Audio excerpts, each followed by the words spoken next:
are you willing to have fine for the rest of your life? You become a living saint and they have parades in your honor.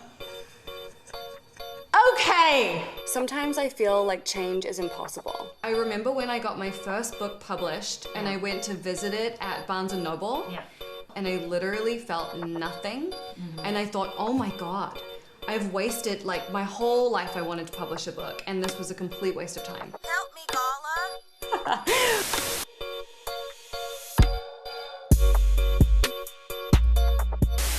Hello gorgeous and welcome to Vortex Vision, the show where you are the star. I'm your host Gala Darling and this episode is all about personal evolution, starting your life from scratch, like literally burning it down and starting all over again. This episode is going to be so juicy. We have a poetry exercise to help you create your future with your words. We have an interview about what to do when you really want to start from the beginning all over again. And I answer some audience questions about how to do that in specific scenarios. And finally, we have some tapping that will give you all the rocket fuel you need to rewire your subconscious so that making these changes is super easy. I consider myself a little bit of an evolution specialist because in my life I have changed tack so many times. And what I've discovered from doing that is every time I make a big change or I take a big gamble or a risk on myself, the universe rewards me for my courage. I've done lots of different things like moving from New Zealand to Australia to New York to Los Angeles.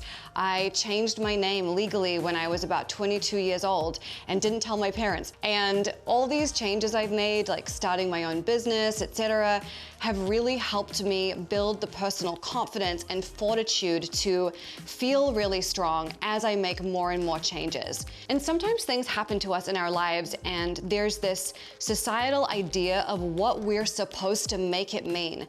But the truth is that you get to make these events mean whatever you want. I got divorced when I was in my early 30s, and a lot of people see that as like a scarlet letter or they feel guilt or shame about it.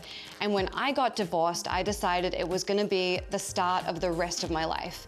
And I really took that idea and ran with it. So that's something you're gonna learn about today is this idea of redefining these things that happen to you so that they can be affirming and uplifting rather than like a nail in your coffin, because we don't fucking need that. Now, before we get into this, I have to say that one of my personal beliefs is that whatever you really love to do as a child is a seed, a kernel of what's gonna bring you massive purpose and fulfillment as an adult. And making this show is one of those moments for me. I have been having the best time, and I said to my director last night, can we just do this every day? Like, let's figure out how we can do this every single day. And as a child, like many of you, I'm sure, I love to run around with a huge camcorder on my hand and make fake radio stations and magazines. And I was really building my own empire in my mind, and I was like 7. So making this show has been a huge pleasure, and I'm really thrilled that you're here to watch. I hope that you love this. I hope you watch it with your best friend and it really inspires you and you just love it together. So with all that being said, let's get into the episode. Thank you so much for being here.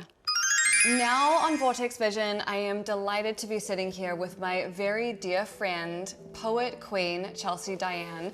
And as great as she is as a poet, she's an even more exquisite, if it's possible, poetry teacher. Chelsie teaches these incredible poetry classes to women all around the world to help them liberate their lives, take big risks, and take up more space. She's deeply unapologetic, and I'm just obsessed. Like, as you can tell, I am obsessed with this woman. And today we're gonna do some writing exercises to help you reshape your life, make it over, step into a new paradigm, and I'm gonna do them with you because it's more fun that way. So. Oh Thank you so much for having me. I'm so excited to be here. It's gonna be so good. So, okay, before we get into an exercise, tell me why you like to use poetry as a tool for reshaping someone's life. I was really experimenting with what if science and art met, and what would happen at that junction with quantum theory and creating our reality and tapping into our deepest desires. Yes. But before I did that, I had to live as if my desires were holy. And I'd been living my whole life as if my desires were not holy. And so one day I woke up and I was like, what if the holiest thing in the world for women and men, everyone, is if we believed our desire was holy? Yeah. To get to the poem, we have to go really deep. We have to get. You got to to the excavate. deepest. This You is have to like panning excavate. for gold, right? You got to get in the muck. Absolutely. And so a lot of times what I feel like when women come to me with poetry is they're giving me the muck, and that's great. But what I'm really good at, and I've been kind of known to be like a Simon Cowell of poetry, but what I'm good at... What have you got then? Right? And so, oh my God. And it's like, why did that turn me on? So I feel like, but what's really important is to be like, what's the deeper truth here? You know, a lot of times women will read lengthy poems to me, and I'll say, what was that about? Because all they talk about is the moon and the... Yes. And I'm like, get in your bot. Like, what happened? What about the crumbs on the floor? Like, what happened what did you see under the table when your dad beat you and that's all you could see? Like, what about love? How did you feel? You know? And like, but one thing that I really like to do is when women are like reading their poetry is to say, what was that about? Because one time I asked that question to a woman and she said, it was about how the only time my father ever read bedtime stories to me was when he was drunk. And that's the poem. And I said, that's it. Yeah. That's it. Now go from there. And it was actually this beautiful, and like what the bedtime stories like were like, how they changed. Fascinating. Jesus. Yeah. Yeah, it's so moving. So I think like sometimes the deeper truth is actually just the simplest, most provocative sentence you can write. Sit down at a typewriter and bleed, right?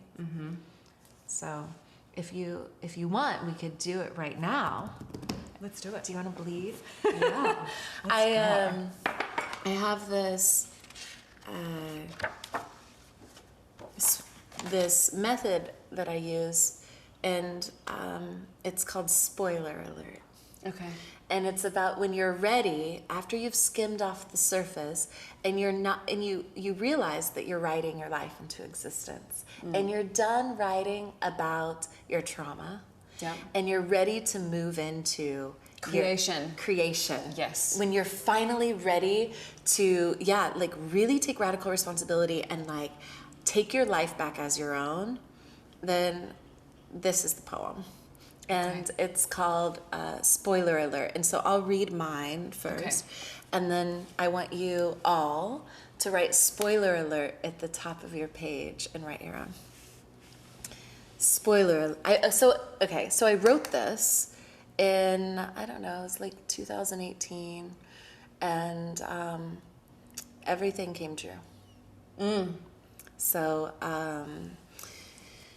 spoiler alert, or is coming true, you know? You write 22,000 more poems.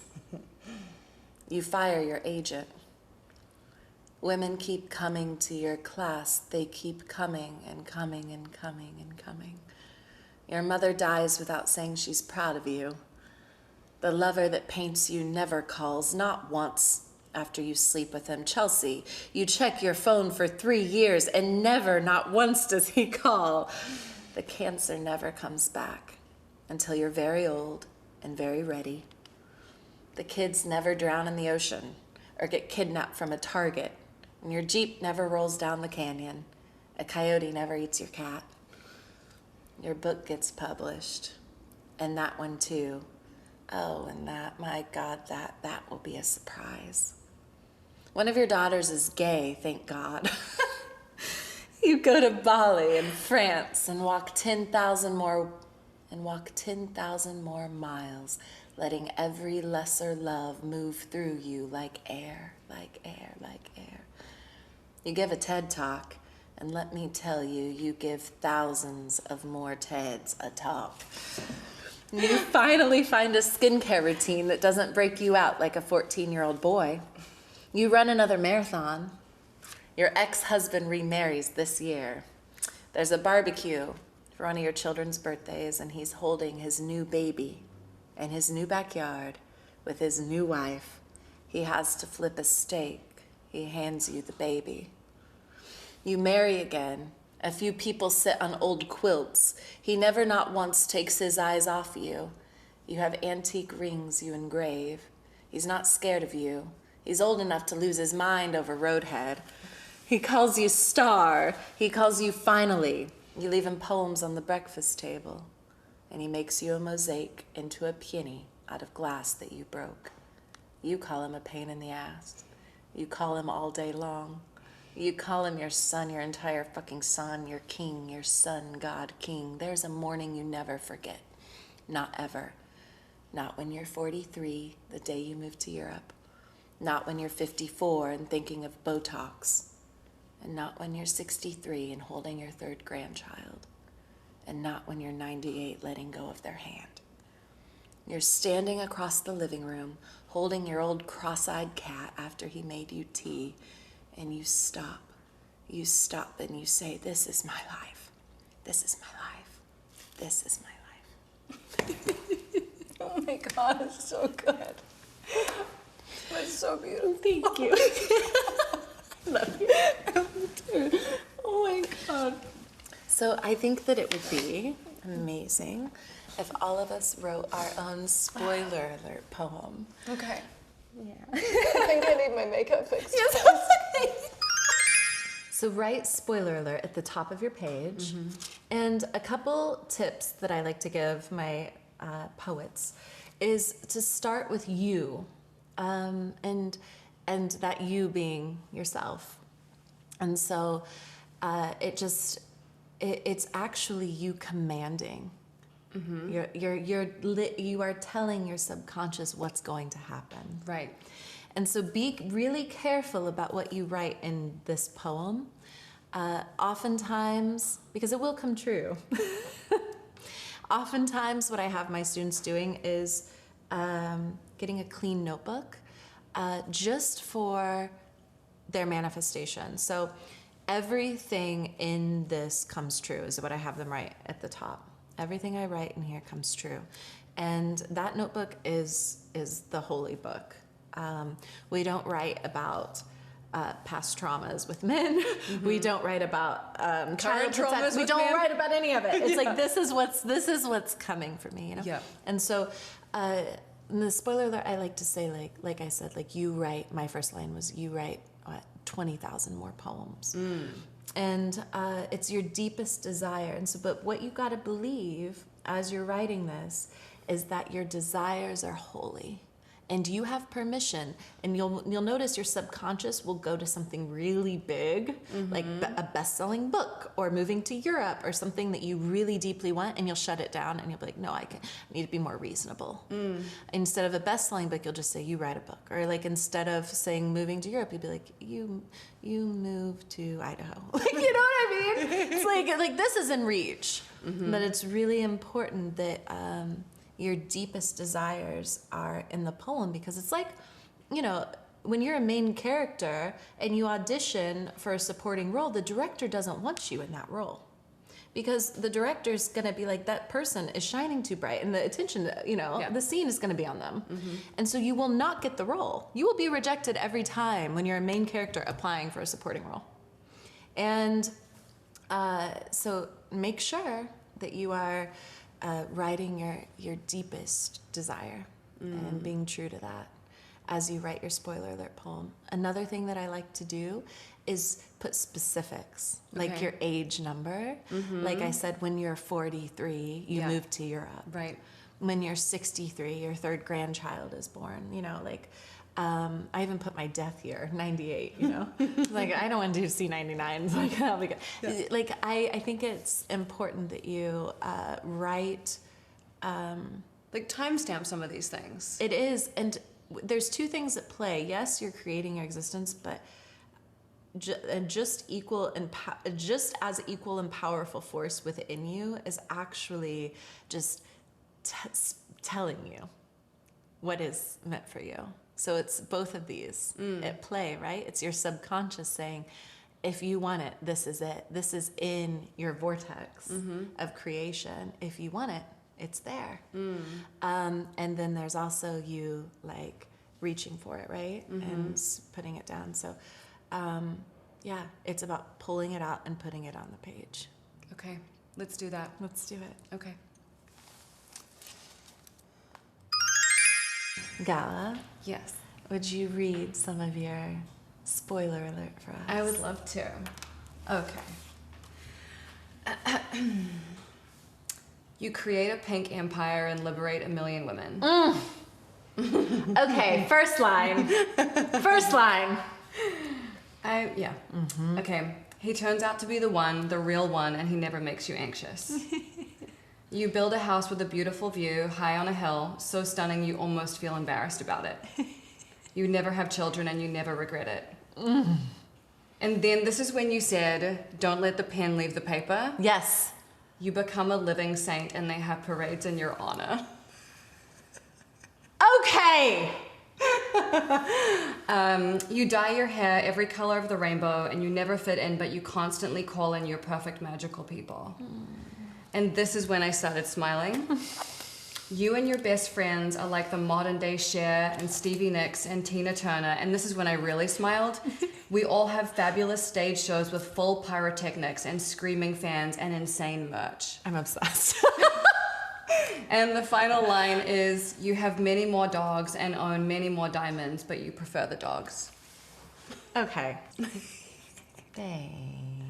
That makes me so happy to think about. It's so great. I love it. Those are my favorite. It's so great. This has been so special. And, you know, you're my dear friend, but we've never written poetry in my house together, and that felt really special. Yes. Thank you. Thank you for having me. Thank It you was for my gracing greatest us. honor.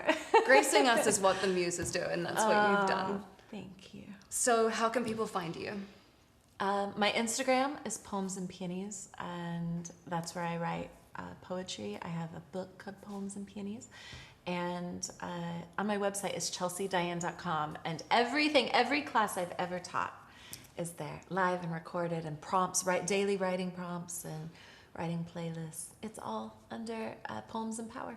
And it's very life-changing. So if you feel inspired by this, and I don't know how you couldn't, make sure you check that out. Thank you. I love you. Thanks, baby. That was so great. It was so great. Welcome to High Vibe Hotline, where I take your calls and answer your questions. Let's take our first call.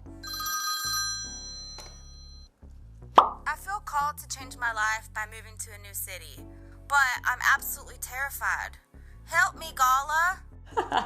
Okay, well, I can speak to this with a lot of authority because I also have moved many, many times. I moved from New Zealand to Australia, then to New York City by myself, and then to Los Angeles by myself, and then to Orange County by myself. I have done this many times, and it has always been the most exhilarating and scary times of my life, but it also has been such a time of massive expansion.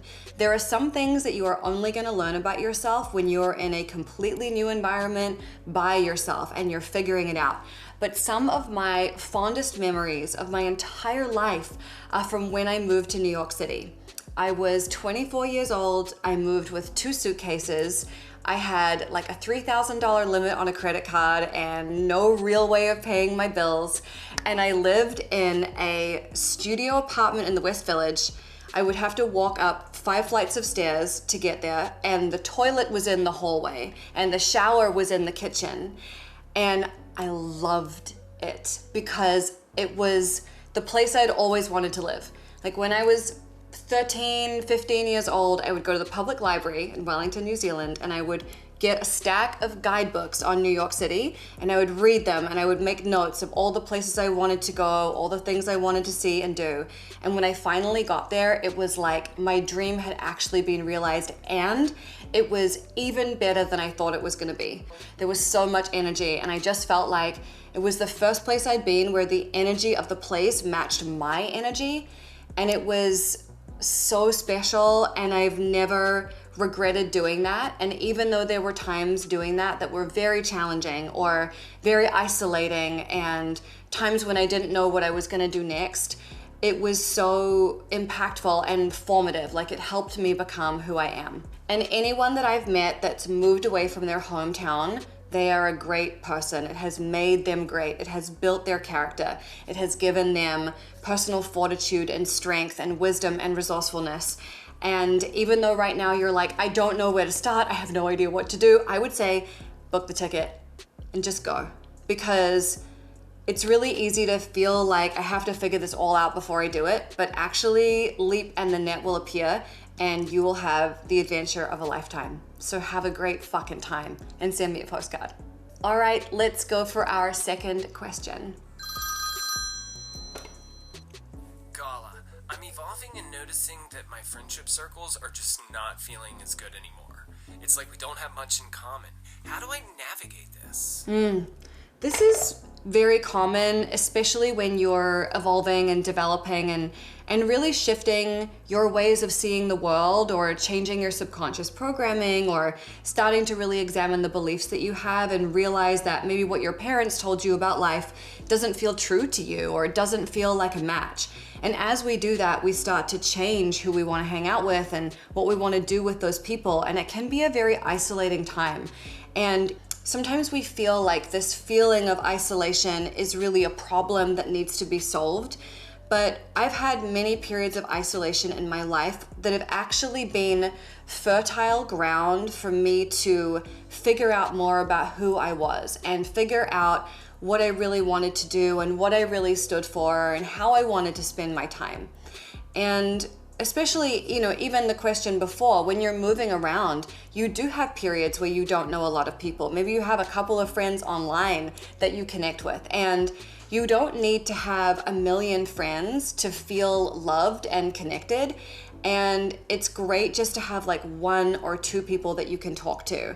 And if you do have that, then you're really fortunate, and give them all your love and all your gratitude.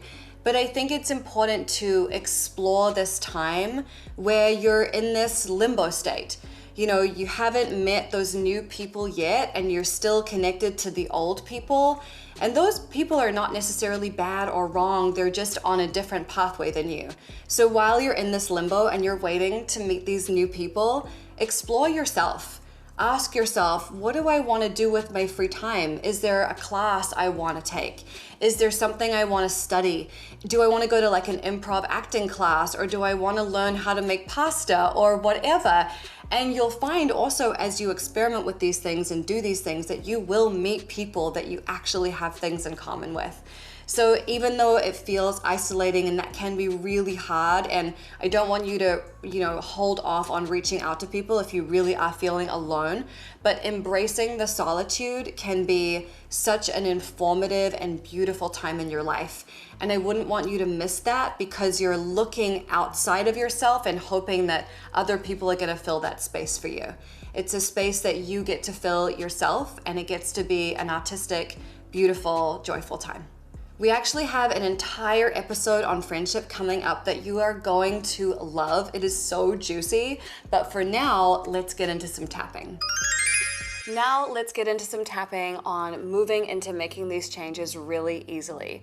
If you've never tapped before, it's very simple. You're just gonna tap on some points along with me and repeat the words that I say. So let's start here on the top of the head.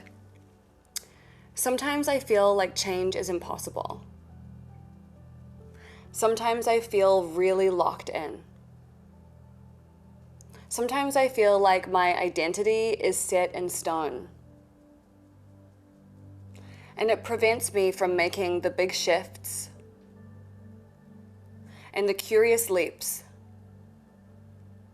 that could be so much fun. And sometimes I feel like people will judge me if I change. Sometimes I worry that change means I'll be by myself. But I know this is just an old, fearful thought. And I know that a thought can be changed. The truth is that when I show up as my new, fabulous self, It'll be easy to attract brand new people. I'll be more magnetic than ever. And I'll get to use my life as an experiment, like a joyful art project that will help me feel free and liberated and full of joy. So even though sometimes I feel stuck and small, even though sometimes I don't know where to begin, I deeply and completely love and accept and forgive myself. And I'm willing to give myself a chance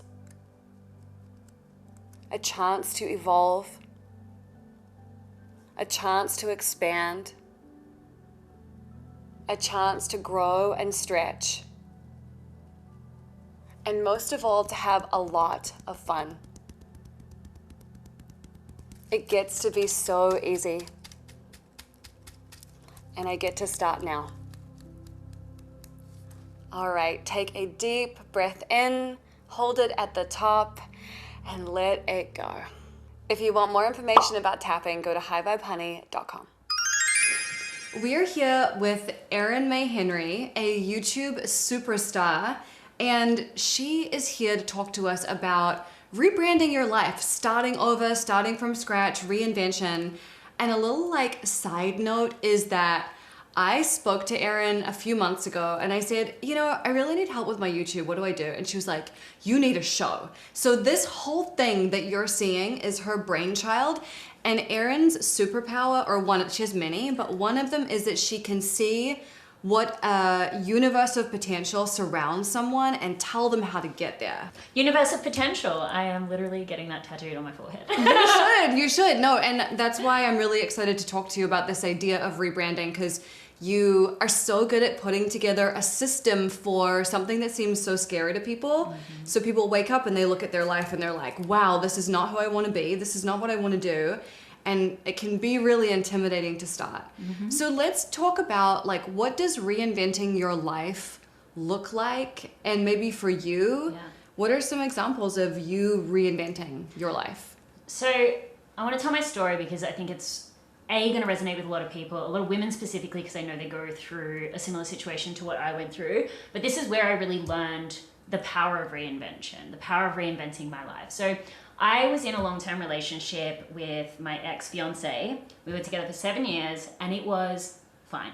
You hear so many stories of women cheating, fighting, all of this kind of stuff. I was in one of those relationships where it's like, I can't leave because there's nothing wrong. Mm-hmm. There's nothing threatening, there's nothing bad, we're not fighting, but I just wasn't lit up. I wasn't excited. I got to the point in this relationship where I felt like I did lose myself, but then I got to the point where I was questioning, did I ever know myself in the first place? Right.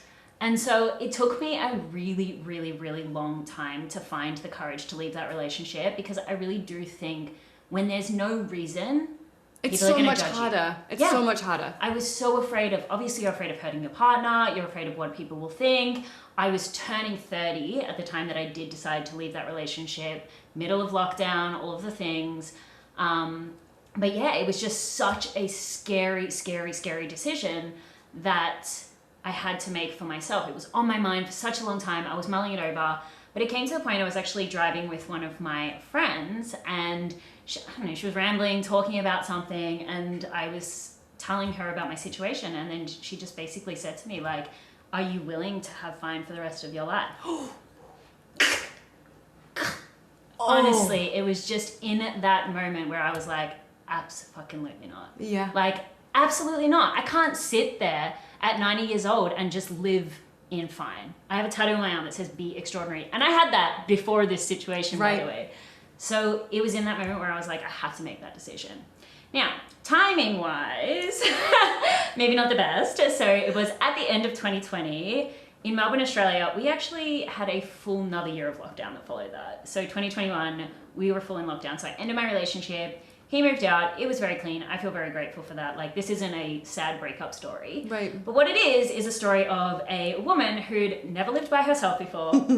Now all of a sudden couldn't leave her house, couldn't go 5 kilometers away, like all day, every day with myself.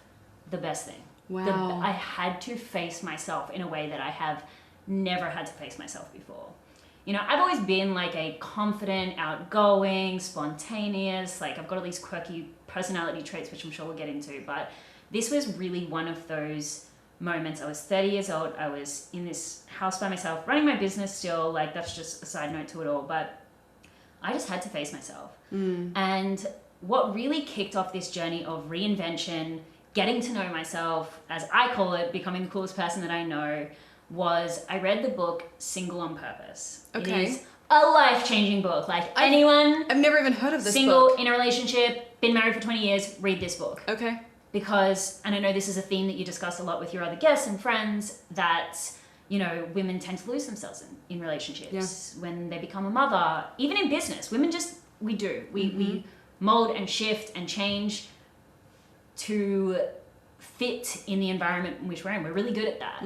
And if we do it for too long, it can lead to the loss of identity. And this book really shook that concept up within me. And so from that moment, from reading that book, I really just made a dedication, not only to getting to know myself, but to really choosing who I wanted to be. Because you have that, like we are full-grown adults. We're not only just allowed to choose what we eat for dinner, but we are allowed to choose what to wear, who to be, the partners that we have, the friends we have. We are allowed to choose. And I think that's one of the biggest things that I didn't realize I had permission. And I know a lot of women don't realize that as well, but we are actually allowed to choose. Yes. And so I went on this full-blown, like, change my life to the 10th degree. I started motorbike riding. I was already doing Muay Thai, but I really, really threw myself into that. I just threw myself, I bought DJ decks, like, all of it. The ADHD came out a little bit there, but I just threw myself into all of it. And it was through actually the process of exploring all of these hobbies that I got to know myself, and that I allowed myself to reinvent. And I'm still doing it to this day, like reinventing myself over and over and over again. But really, why I tell that story is because, first of all, you have to recognize that you have to give yourself permission. Yes. And that you are allowed to choose. Yes. And that there's no wrong choice. Yes. Well, I love that. I love the permission to choose, but also I think something that you do a lot, and we have spoken about this, is the permission to change your mind. Yes. Because sometimes we think, okay, I'm exploding what I know, I'm picking this, and I'm going to stay there for 20 years. Yeah. And that's, you know, life used to be very different. You'd buy a house and you would live there until you died. Yeah. You would get one job, you would work there until you retired, and then... Yeah, exactly. And now we really get to choose multiple times throughout our lives. And so how comfortable does it feel to evolve for you? Terrifying. Yeah, I was going to say, like, how, like, would you say, I don't know, would you like put a ratio of like, here's how often I feel uncomfortable versus I actually feel comfortable? I feel uncomfortable more often than not. Really? Yeah. But again, I will say that's probably because of how fast I evolve. I don't actually, and this is something live therapy on camera, like I know something I really need to work on is like the grace period. You know what I mean? Like I need to get into the power of now. I need to really enjoy things as I build them. I'm very much like with business even, I'm like on to the next, on to the next, on to the next. And that is a detriment to me. For sure, because I think that sometimes evolution is always about chasing the future self. 100%. But it's so delicious to marinate in your existing self and be like, I'm fucking fly. Right? I think your process of doing it is actually probably the healthiest. And whatever speed that happens, I would probably do it faster, but almost just like expanding, operating here, enjoying life, being present, you know, the fruits of your labor, soaking it all up. And then when it starts to feel like I'm satiated, I've had enough, then we go in, we do the things, we clean the fridge, you know, we have the team meetings, we assess the relationships, then we get the inspiration, and then we start again. Yeah. And some people that could be the course of 20 years. Some people it might be 6 months. You know what I mean? We're all going to do it at different rates, but I think we're geniuses. We've just developed the system for evolution in this episode. But like, I think that's really, really good for people to know is those indicators of what needs to come now. Yeah. And I think also when people are manifesting a place that people feel like they've fallen off or things aren't right, is they reach a goal and then it doesn't actually feel as exciting as they thought it was going to feel. And then they feel like they've wasted 5 years, 10 years. Why was I doing this? And they feel this emptiness after they reach this peak. But I think that for me, it's one of the reasons why it's so important. Like, can you learn to enjoy the journey? Right. I was going to ask you there, what's your opinion on that? Because obviously, Yeah. like, as women who've achieved a lot in business, and, you know, when you first start out, you're like, I don't know, for example, like, I'm going to make 6 figures or whatever, you know, like just the numerical thing. And it's like, it's going to be so exciting. I'm going to do all this stuff. And then you get there and you're like, Right. like, what am I having for breakfast today? You know what I mean? exactly. Like, it's so normal. Like, for you, did that feel when that those experiences first happened? Did it feel a little bit sad? Or Yes, I remember when I got my first book published and I went to visit it at Barnes & Noble. Yeah. And I walked over to like the self-help section and I pulled it off the shelf and I literally felt nothing. And I thought, oh my God, I've wasted like my whole life. I wanted to publish a book and this was a complete waste of time. Yeah. And then I had to like sit with myself and be like, okay, hang on a second. And what really came clear to me over time was that the peaks of that book writing experience, the first peak was I actually really enjoyed writing it. It was fun to write it. Like that was a joyful experience.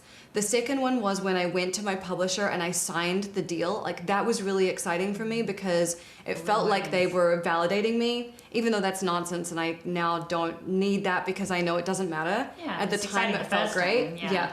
And the third piece about that I love is when I get a message or an Instagram story from someone and they've got my book in the bath and it's got like tabs in it and it's highlighted, or they're like, I buy this all the time and I always give it away to my friends. It's like my 10th copy.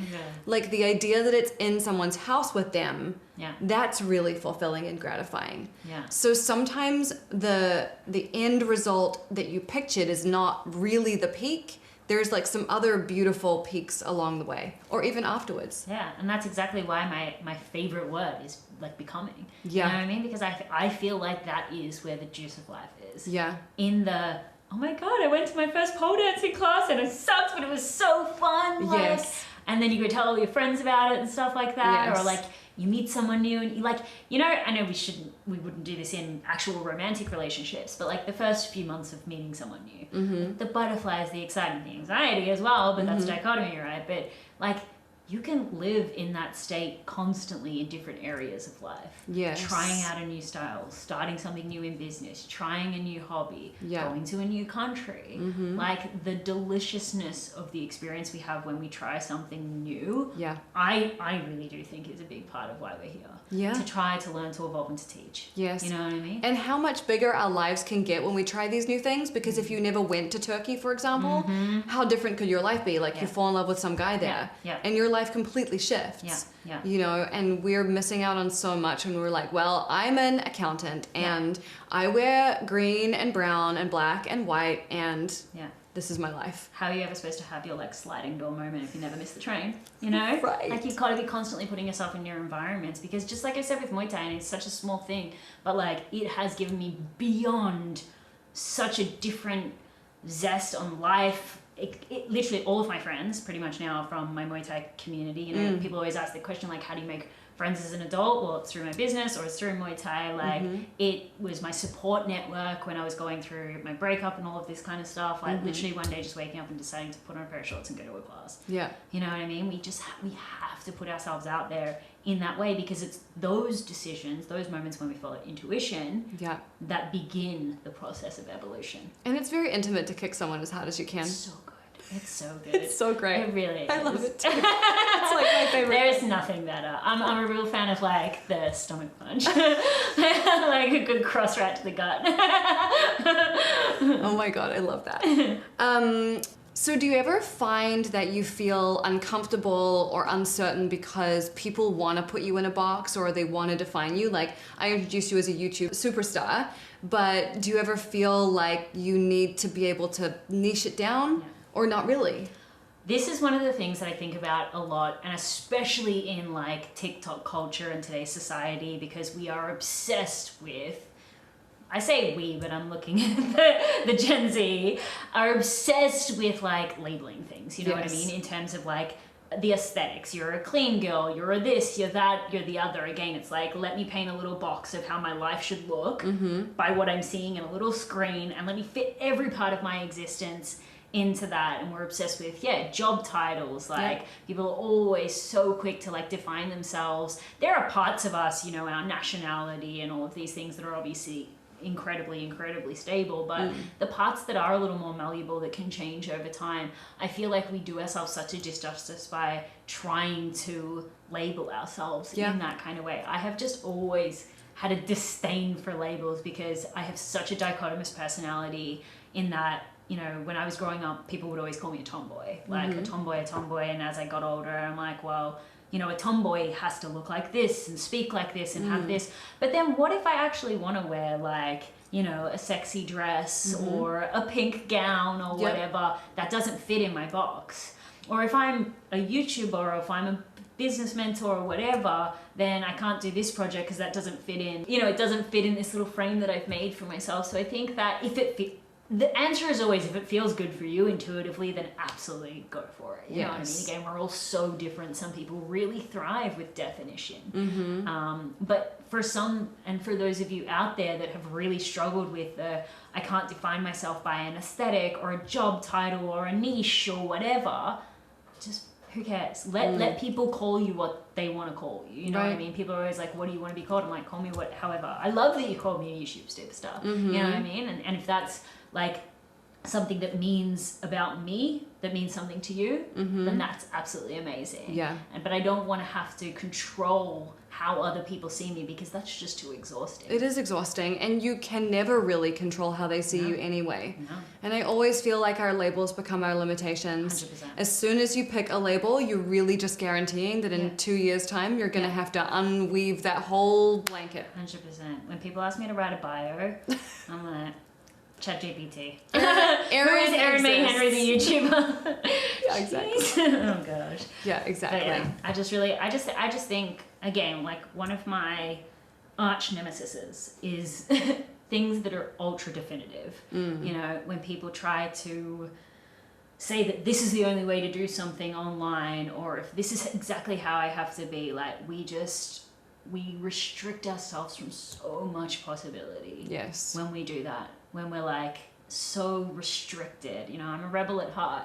Like all of those rules that we've created for ourselves that we thought brought us safety and comfort, but actually it brought us, I mean, this is a whole nother thing, a lot of mental health issues and a lot of, you know, horrible things, but we have to break through those. Yes. We have to break through those, and when we do, that's what freedom really is. Yeah. And when we give ourselves permission to do that, then we really are liberated. Yeah, exactly.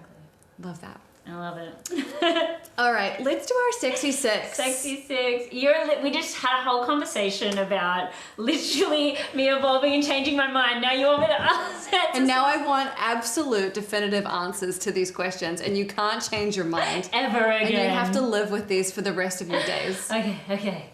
Let's make This first one is not about anything definitive, though. What did you want to be as a child, and how are you honoring that today? I wanted to be famous. I used to make little like CD covers, like yes, CD covers, okay. But like I would like make pictures and I would cut my face out of family photos and put them on like Britney Spears' face. Oh my god, I love that. But also so another much. thing I really did a lot of times make movies. Yeah. Like I would always Windows Movie Maker, just making little movies, graduation, vitamin C in the back, pictures of my friends. Yeah, so I guess famous on the internet. So yeah, that's a good thing. I think you nailed it. That's so great. All right, what's the name of the movie of your life? The Evolver. I see it in kind of like an action movie like the font. Equalizer, yeah. Just coming out with like Muay Thai in one thing and like a puppy in the other. Right, and you're like holding onto a train, moving at Obsessed. super speed. Okay, who is on your spiritual board of directors and why? This one changes so regularly. Really? Okay. Yeah. Spiritually, Ra, the god of sun, is who always comes to me in meditation. But if we're talking like famous people that I'd like to ask questions to, Trixie Mattel, for sure. Yes. For sure. In terms of like who I would think of when I'm trying to make decisions career-wise. Or RuPaul. Love that. Men in wigs. And Cher. And Cher. And I'm gonna keep going. And this person, wait, and that person. No, All of them. That's beautiful. Every campy person that ever lived, basically. Why is camp so good? Is it because... Creativity, expression. Yeah, and it's like embracing the dichotomy of all that can be. Yeah. I'm like two opposite things smushed together and you love it. 100%. Yeah. And that is me especially. Like, again, the camp is the dichotomy. It's such a good way to explain it. And it's the permission to be all at once. Yes, all at once. I remember hearing something about the reason why, what was it? About like why Cher has such a huge audience of gay men is because she can be masculine and feminine at the same time. Yeah. And she just switches back and forth constantly. Which is perfect. Yeah. Perfect. And she's such an icon. Icon. Love her. I saw her live when she was 73 and she said she could still do a 3-minute plank. Like, what am I even doing with my life? We're doing planks after this. Wow. Now that I remember that. We could have like the Cher fitness challenge We for have to. every guest. Okay, what is your life philosophy? Becoming the coolest person I know. I love that so much. It's such a simple way of just navigating through life. Yeah, What would the coolest person I know do right now? Exactly. And it's just really the exploration of self-idolization, which again is another thing we don't give ourselves permission, specifically as women, to do. Yeah. You know what I mean? Like the whole, we have to be humble, the good girl archetype, and there's so many different ways that I could explain this, or, you know, to fully self-prioritize or to love oneself is narcissistic. Like, we just have so many crazy stories So many. in society. Like, it's wild to think, you know, I've heard you say it before, like it's a way to keep us oppressed, right? Yep. You know, to keep us small in that way, because we're powerful. Yes. You know what I mean? I mean, we're all Extremely. powerful, all humans powerful, but like, we make life, you know, we can. But the thing is, I just think this constant journey of getting to know yourself and loving that person. Becoming the coolest person you know is almost just like the becoming and evolving, but loving yourself in the process. Yeah. Because the other thing is, a lot of people think, when I become, then I can love. Then I can love myself, yeah. But I can't love myself in the process. No. I'm not good enough yet. And that's what it is. It's idolizing yourself as you are now, but also not remaining stagnant. You know, not saying I love myself so much that I'm never going to change my body, my style, my career. You know, I'm just fully like, I'm perfect as I am. fully That's not formed. true either. Yeah. You know what I mean? That's also a restricting mindset. Yes. And so it's loving yourself exactly as you are, every curve, every bump, every flaw, but also recognizing, hey, I want that thing over there. And then allowing yourself to go for that and loving yourself through the whole process. Yeah. Yeah. Which also brings you into the present, Exactly. which is beautiful. What's on your bucket list? Everything. Everything all at once. That movie was written about me. No. A few things. Okay, I would...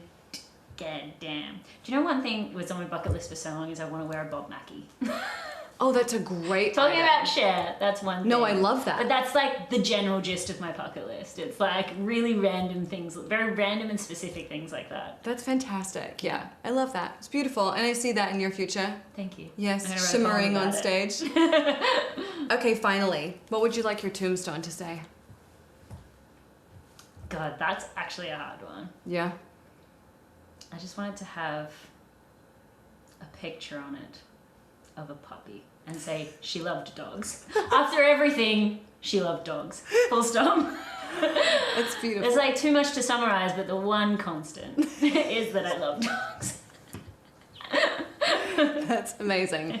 All right, well, that was epic. I hope that this has inspired you to take something that's not working and shake it up and make no apology for doing so. Yeah. Thank you for being here. Thank you so much for having me. And how do we find you?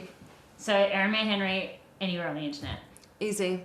All right. Thank you. Thank you. Hello, gorgeous. I hope that you are loving Vortex Vision so far. And if you enjoy the energy here, you're really gonna love the energy in High Vibe Honey. High Vibe Honey is the biggest and longest running EFT tapping membership in the world. For 6 years, we've been helping creative cuties, self-made entrepreneurs, stay-at-home mums, and everyone in between rewire their beliefs so that they can experience completely different lives. High Vibe Honey is designed to deliver on 3 major concepts: Big Love, Bang and Body, and Billionaire Baddie. If you're looking to attract more aligned partners, love your body so much that you finally feel sexy naked, or manifest doubling your income but nothing is working, this community is for you. High Vibe Honey is actually fun, engaging, and juicy. When the work feels like play, you'll expand faster and look forward to doing it. I have 17 years of experience tapping with thousands of people around the world, which means you're getting the very best guidance, all completely focused on getting you the results you desire. High Vibe Honey's community and live sessions keep you accountable. We don't just leave you to it. Our infamous live sessions and therapist-guided support calls mean you're not doing this alone, because our community is over 1,000 strong. It's seriously one of the most joyful places to be online. If you're interested in High Vibe Honey and you're ready to tap into a life that turns you on, check out highvibehoney.com or follow the link in the description. Wow, that was such an amazing episode, and I hope that you feel just as lit up and sparkly as I do about all of that. I want you to remember that no matter where you are in your life, there's nothing that you cannot change, and the people that are doubting you or say you can't do it are simply operating from their own limited perspective. It does not have to be your perspective, and you don't need a permission slip from anybody to change anything about your life. It's never too late to start. We've created some amazing resources for you to help you on rebranding your life, which I'm very excited for you to get into. All you have to do is go to vortexvision.co and you can get it all lickety split. Thank you so much for watching, and I'll see you next time.